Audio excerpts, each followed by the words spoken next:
пакет кийгизип бурчу эле да көбүнчө пакетти башка жанагындай пакетти чоң пакетти кийгизип туруп муунтуп туруп уруп баягы дем ала албай энтигип тумчугуп эзим болуп атканда баклажкага атомду салып туруп сууду ачууду аралаштырып туруп жуткузчу эле.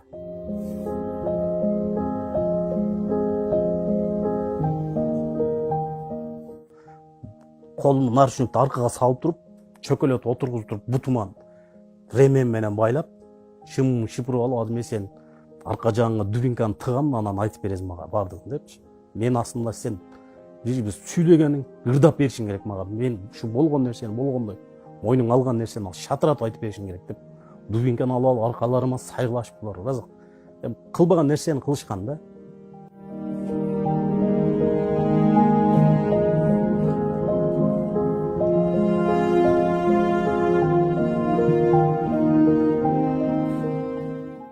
Экимиң далга чыгып туруп өзү үстүмө.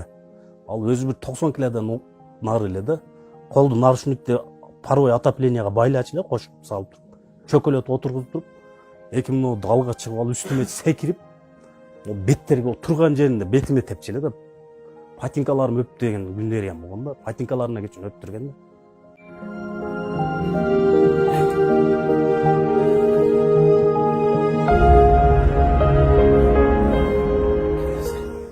Көбүнчө ошо пакет менен кийип туруп уруп туруп дубинка менен таман курчу эле да. Баягы бияка урганда көгөрүп кетет дешип таман курганда мына баштагы тамырлар үзүлүп кеткендей болуп урчу эле да.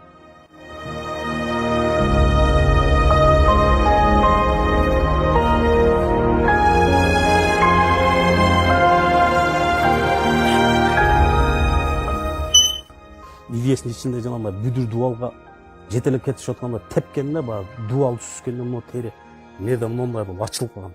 Тери сыйрылыпчы. Аны ошо кыял кармап туруп эле жөн эле тартып жулуп алган териничи. Азылып калган терин.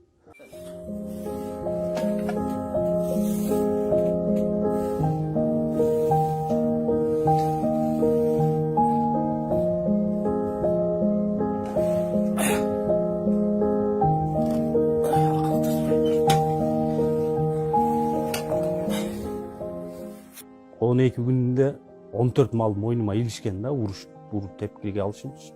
Кара десем ак деп айтасың деп урду. Ак десем кара деп айтасың деп урду. Булар төртөө болгон. Арасында башка балдар келип кетип жүрчү эле, алар анчалык урган эмес да.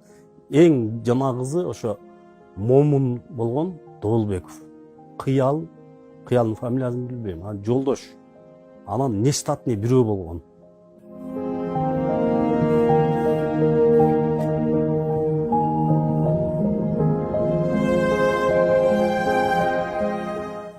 Акыркы күнү сие албай ошо дем ала албай жатканымдан анан скорый чакырганда булар. Буну срочный больницага чыгарып көрсөтпөсөк болбойт. Лечение кылыш керек десе, Момун менен ошо Кыял жолдош үчөө. Буну больницага чыгарбастан ошо жерде лечение кылсак болобу дедилер, болбойт. Ал үчүн бийке бир адам келип каттап жана алыш керек десе, анда биз ошондой кылабыз дешип туруп, скорыйды жөнөтүп жүргөндө мени чыгарткызбай койгон да.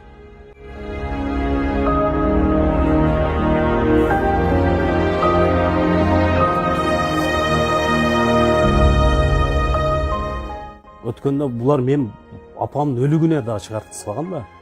Бул баягы штобу мен чыкканда уже шишип кеткен да, беттер жарабай калган.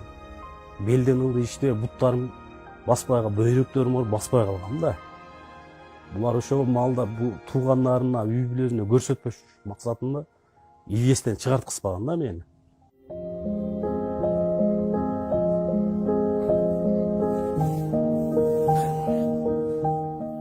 2 ай кармашканда булар. 15 күн жатканымда уже белден ылдый буттарым иштебей, эки бөйрөгүм көтөрө албай жата албай калган да.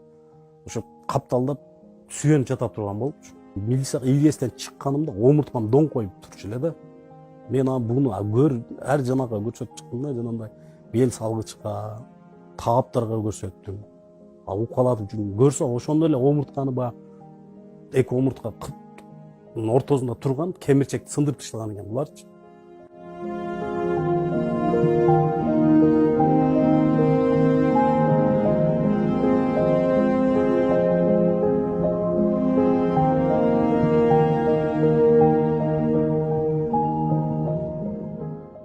мынау бел менен бөйрөк ооруп баштаган да. Ушу менен 2012 чейин аз астан ооруп жүрдү да. 2012 мынау бел менен ылдый иштебей эки бөйрөк. Жанагы ол буттарым иштебей калып, операция болгон бөйрөктөн ириң алдырган да. Ириң алдыргандан кийин почти 1 айдай баспай жүрдүм да. Омуртка закка кетип, бул калтак жегенденби же үстүмө чыгып сындырганбы буну, омуртканын жанагы ортосунда диск деп коет экен, ошолор сынып ириңдеп 4-өө жок болуп кетти да. Азыр ошо 4 омуртканы алмаштырдык да.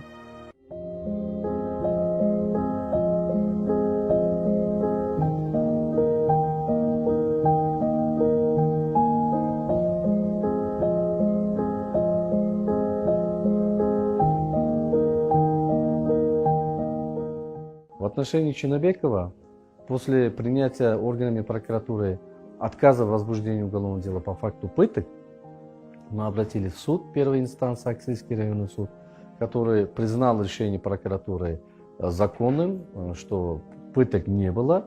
И это же решение, когда мы обратились в областной суд, Жалобатский областной, они тоже признали, что фактов пыток не было. И, к сожалению, Верховный суд тоже согласился с мнением судов низших инстанций. И после исчерпания всех внутренних средств правовой защиты мы вынуждены были обратиться в комитет ООН по правам человека, который все-таки спустя 8 лет признал факт пыток в отношении Чинабекова.